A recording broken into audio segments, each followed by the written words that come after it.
Welcome to SuperCoach and welcome to another player profile. I was sifting through the comments of a few videos the other day, which was good to get back to a few people, but it certainly revealed a few of the more popular player profile requests, and this man is one of those, David Armitage. So a lot of people wondering whether he's a decent selection as a mid-pricer through our midfield, so we'll take a bit of a look at him today.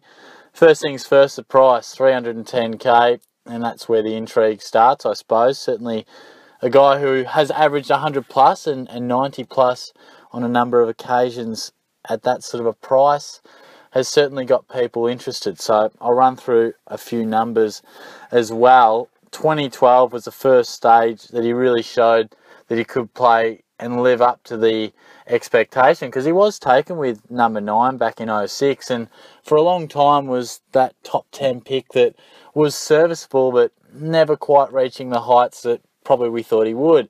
All of a sudden showed a bit of signs, 86 average in 2012. Then he really started to hit some straps without fully breaking out, 92.4, 93.6, and 2015 is really the one we want to focus on, 109.7. That was big, massive year, 15 tons in that season.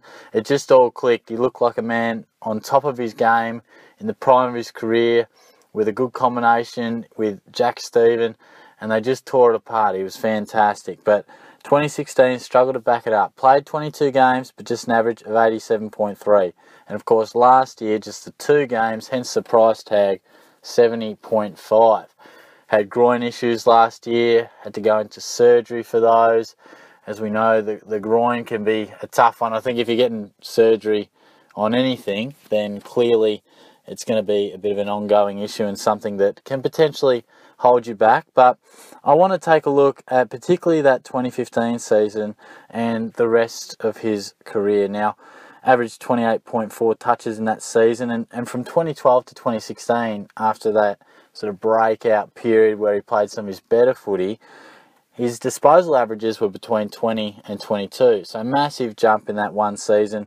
Similar with clearances, 6.3. The rest hovered around 4.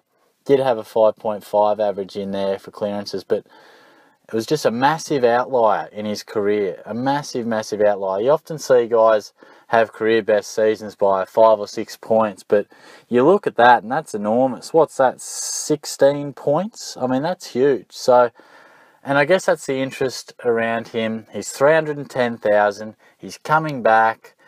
Should be able to produce what I imagine most people are hoping, at least a 90. I think people will be looking for him to get to some of those averages we've seen him do regularly and wouldn't be expecting 105 plus. So I think that's the realistic expectation.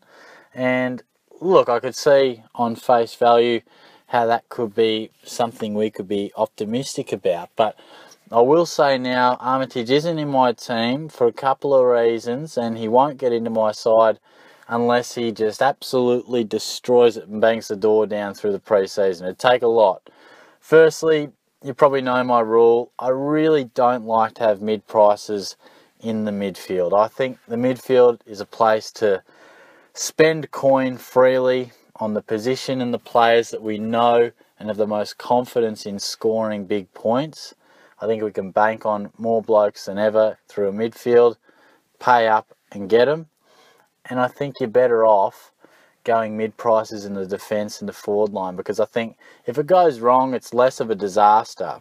If you go wrong in the midfield, well, you've kind of robbed yourself of what could have been a real genuine player, or maybe it's a lot easier to be a successful mid-price in the forward line and the back line because we have lower expectations. I think you certainly take something into the low to mid-90s around that, all depending on their price. But they're my reasons for not going a mid-pricer.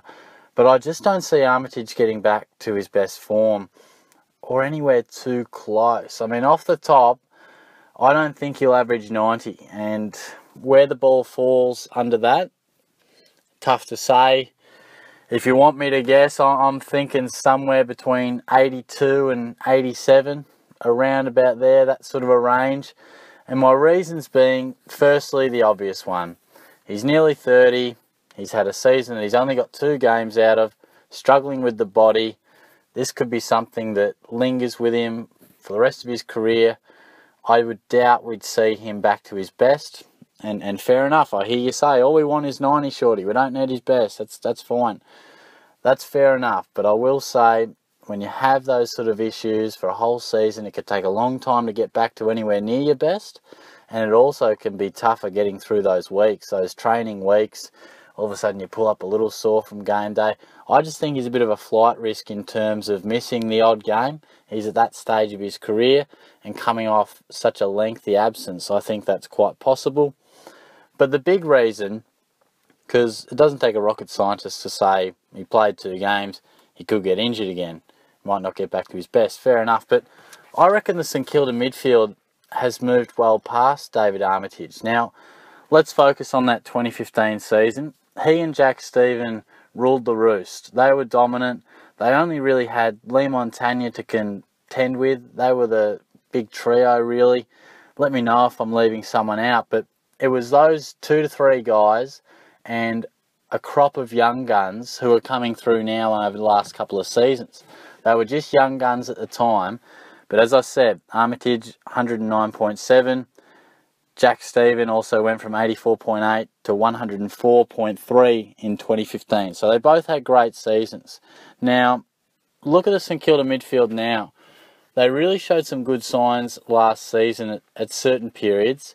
Without Armitage, I just wonder where he's going to slot back in, and he'll play a reasonable role. No doubt about that. He'll be in the midfield, but I'm not sure he won't be the main man, and I'm not sure how far down the pecking order he'll be, but I can see him potentially going down to 3 or 4. Now, where does that put him? Does it put him on a half-full flank at times? Does it push him out to a wing? We'll have to wait and see, but he's far from the main man. A few names. Now, when we think St Kilda, we really do have a lot of guys who are on the up. I mean, Seb Ross, Stephen, of course, is still going well. Jackie Billings, Jack Steele, Luke Dunstan. I mean, they're probably the main guys that you see as the next generation. I've got Akers as well and those types, but I wanted to focus on those guys. You got Steele, he's the inside beast, showed some great signs. Seb Ross, he's arrived. Could argue a case he's their number 1 midfielder now. You could definitely argue that.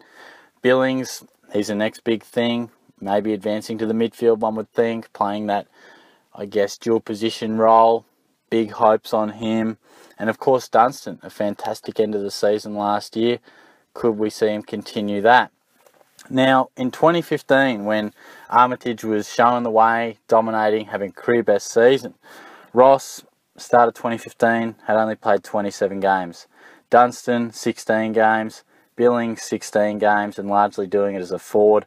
And Jack Steele was wearing the colours of the GWS Giants. So they were a quartet of men who were still finding their way and were under the guidance of an Armitage, a senior player in the peak of his career. I just wonder now whether there's a real changing of the guard.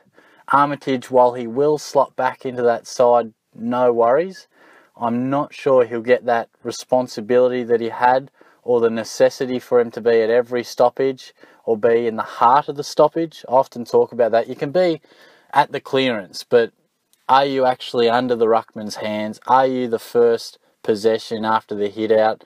Or are you the guy who's looking for it to be fed out? And clearly Armitage, his best footy came when he was getting you 4 to 5 to 6 clearances and winning plenty of the ball. So I'm just not sure. And I talk about ranking them. I do probably see Ross and Steven as clearly their best 2 midfielders. And I do feel that Jack Steele is their inside man. He's the guy that they want in there, feeding it out.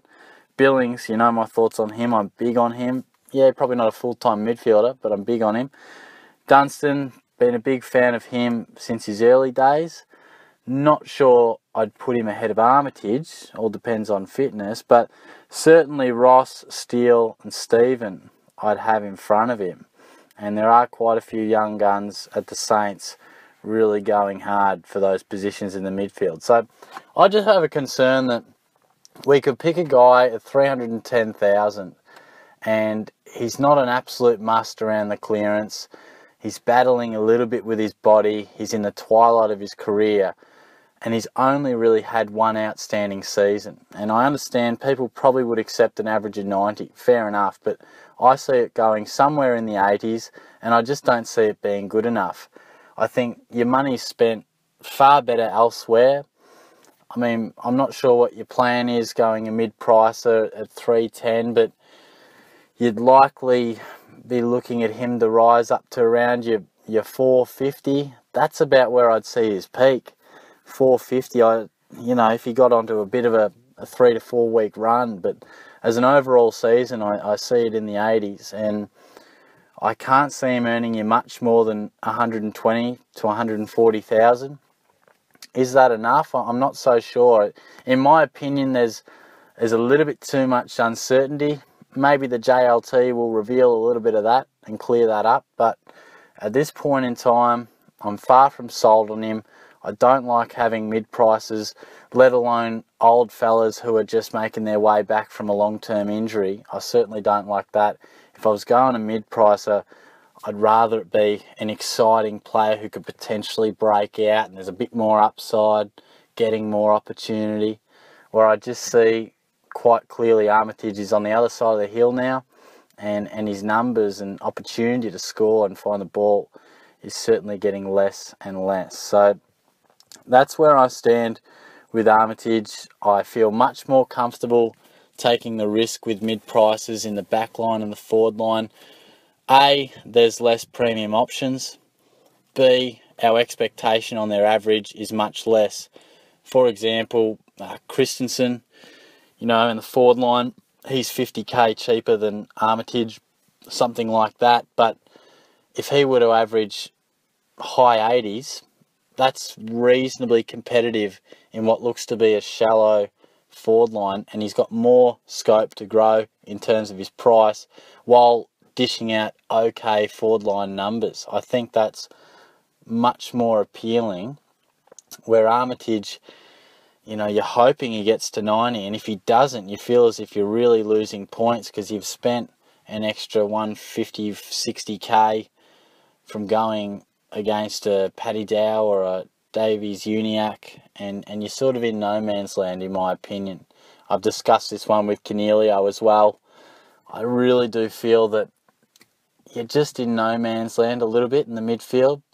Personally, I just think either spend 550 plus or less than 200 or around that. If you like a drafty at 205, we'll make an exception, but I think that's pretty much where I stand. So I'll be really interested to hear your thoughts, because I think a lot of people have him in their side. I haven't checked his ownership for a little bit, but I know he was popular, and that's fair enough because I can see the reason behind it, but I'm just not sold on his prospects, as I've said, with the body and the opportunity and the way the Saints midfield is trending. So definitely let me know what you think. Let me know if Armitage is in your side at the moment. I'll be keen to hear your thoughts on that. But any player profiles you would like to see, let me know. I'll be trying to dish out 4 to 5 a week, something like that, if I can. And we'll get stuck into the pre-season and hit it hard, because it is getting pretty close now. It'll creep on us very quickly. So thanks again. I'll talk to you soon. Cheers.